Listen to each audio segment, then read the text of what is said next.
practice set 1.4, question number 3. This one is the first equation, this one is the second equation.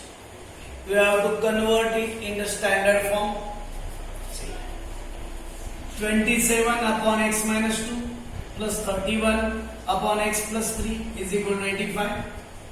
31 plus x minus 2 plus 27 upon y plus 3 is equal to 18. Here also you can see the variables are given as denominator. That's why we have to consider the another variable.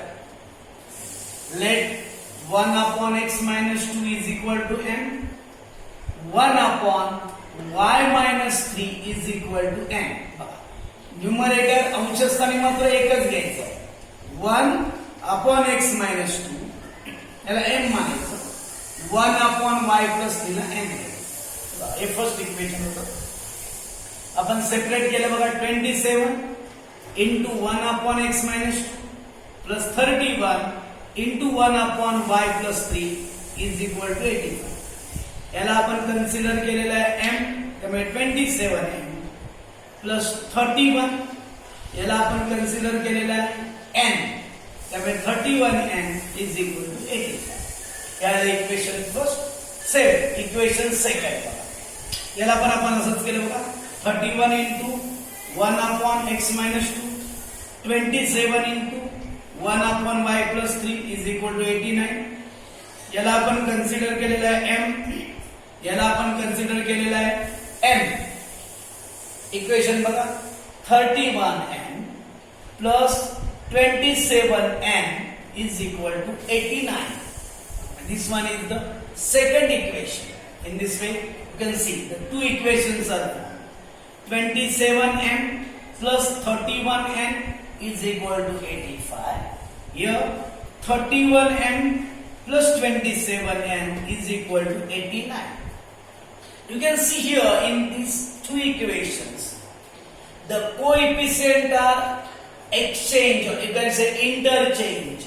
27m, here you can see 27n. Here you can see 31n. Here you can see 31m. It means, see here, coefficient are interchange. बघा या equation में काय झालंय. इथे 27m आहे, इथे 27n आलेला आहे.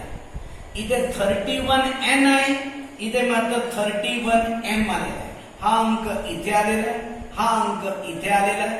म्हणजे अंकांची अदलाबदल झालेली आहे. The coefficient are interchange. आणि जेव्हा अशा टाईपचं क्वेश्चन असतो तेव्हा इक्वेशन सॉल्व्ह करणं एकदम इझी. इथे आपल्याला कोएफिशिएंट इक्वल करायची गरज नाही. It not necessary to equalize the coefficient. Then what to do?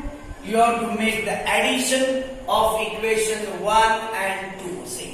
So equation 1 आणि 2 ची पहिल्यांदा बेरीज करून घ्यायची, ऍडिशन करायची. बघा इथे आपण ऍडिशन केलं. या दोघांची ऍडिशन केली 58m आलं. या दोघांची ऍडिशन 58n आलं. या दोघांची ऍडिशन आहे 174. इथे दोन्ही ठिकाणी जे नंबर्स येणार ते सेम येणार आहे. हे आपल्याला कॅन्सल करायचे म्हणून आपण काय केलं बघा. Divide by 58 to both sides. दोन्ही बाजूला 58 ने भागायचं आहे.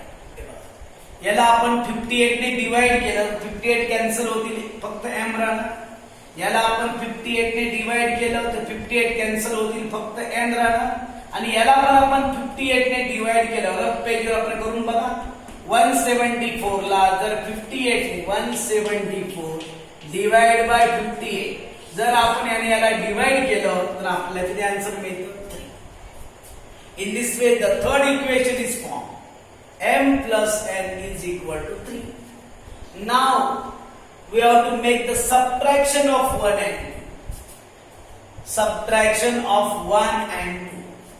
While making subtraction, always keep in your mind the bigger equation must take first.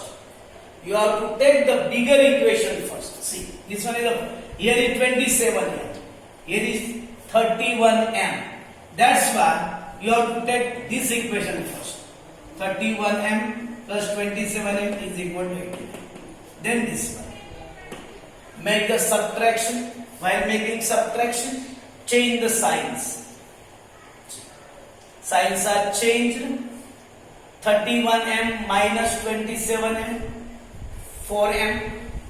Here you can see, here is plus sign, here is minus sign. एकाला plus sign आहे, एकाला minus sign आहे. Minus आणि plus असेल तर subtraction वजाबाकी करायची आणि मोठ्या संख्येचं साइन द्यायचं. तेव्हा याच्यात मायनस केल्यावर 4n आलं. Sign of the greater number, मोठ्या संख्येत साइन मायनस आहे. इथे 89 मधून 85 मायनस केलं 4 आलं. इथे पण बघा, इथे दोन्हीकडे 4 आहे. मग आपण divide by 4 to both sides. दोन्ही बाजूला 4 ने भागायचं. याला 4 ने डिवाइड केलं 4 कॅन्सल होणार, फक्त m राहील. याला 4 ने डिवाइड केलं फक्त n राहणार. इथे पण बघा फक्त 4 आहे. याला 4 ला 4 ने डिवाइड केलं तर 1. बघा equation third, you can see this one is equation third, this one is equation number 4. Here you can see plus n, here is minus n. Therefore addition of 3 and 4, 3 आणि 4 ची आपण addition बेरीज केली. Plus n minus n cancel होती. m आणि m ची addition केली 2m आलं. 3 plus 1 is equal to 4. For finding value of m, या 2 ने याला डिवाइड करायचं. 2 2s are 4, m ची व्हॅल्यू मिळाली 2. Now put this value in equation 3. Equation 3, m plus n is equal to 3. Now put the value of m. M means 2. See, m means 2 plus n is equal to 3 plus 2. Side आपण change केली तर minus 2 होती. 3 मधून 2 minus झाले n. You can see here, this one is the value of m, this one is value of n, but we have to substitute value of m आणि n. आपण त्याला असं म्हणतो m आणि n ची किंमत ठेवू. m आणि n ची व्हॅल्यू आपल्याला ठेवावी लागेल, कारण आपल्याला इक्वेशन मध्ये x आणि y दिलेला आहे आणि x आणि y ची व्हॅल्यू काढायची आहे. म्हणून बघा m ची व्हॅल्यू 2 आली होती. You can see here value of m is equal to 2. What do I consider? 1 upon x minus 2 is equal to m. That's why we have to put 1 upon x minus 2 at the place of m. See here, m means 1 upon x minus 2 is equal to 2. You can write here 1 as denominator. इथे आपण छेदस्थानी कोणी नाही म्हणून आपण किती लिहायचं? 1 cross multiply. याला 2 ने मल्टिप्लाय करायचं.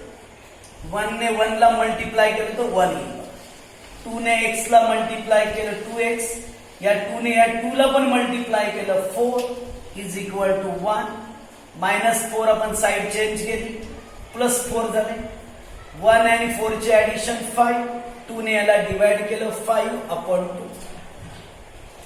आता आपल्याला n ची व्हॅल्यू होती माहितीये 1, पण n आपण कुणाला कन्सिडर केलंय?